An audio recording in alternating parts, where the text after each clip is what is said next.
కర్నూలు జిల్లా ఎమ్మిగనూరులో మండల సమావేశ భవనంలో అన్ని శాఖల అధికారులతో ఎమ్మెల్యే బీవీ జయనాగేశ్వరరెడ్డి సమీక్ష సమావేశం నిర్వహించారు. గత ప్రభుత్వంలో ఏ గ్రామాల్లో ఎలాంటి అభివృద్ధి పనులు జరిగాయి, ఎలాంటి సమస్యలు ఉన్నాయని అధికారులను అడిగి తెలుసుకున్నారు. గత ప్రభుత్వంలో మంజూరైన నిధులు ఖర్చు చేసిన వివరాలు అడగడంతో అధికారులు ఉక్కిరిబిక్కిరయ్యారు. ఏ గ్రామంలోనూ తాగునీటి సమస్య రాకుండా చూడాలని ఆయన అధికారులను ఆదేశించారు. రోడ్ల సమస్యలపై దృష్టి పెట్టాలని సూచించారు.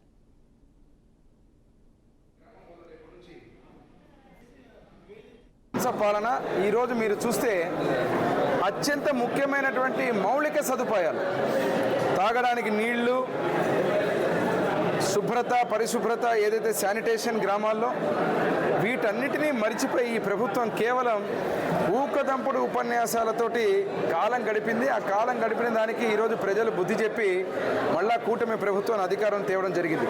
ఎంత నవ్వు వస్తూ ఉందంటే ఈరోజు చూస్తున్నారు మీరు, కేంద్ర ప్రభుత్వం ఇచ్చినటువంటి జలజీవన మిషన్ ఏదైతే ఉన్నాయటువంటి పథకాలన్నింటినీ తాగడానికి నీళ్లకి ఈరోజు మొత్తం ప్రతి గ్రామంలో కటకట అని చెప్పి ఇబ్బందులు పడుతూ ఉంటే కనీసం ఆ పనులను చేసిన పాపాన పోలేదు.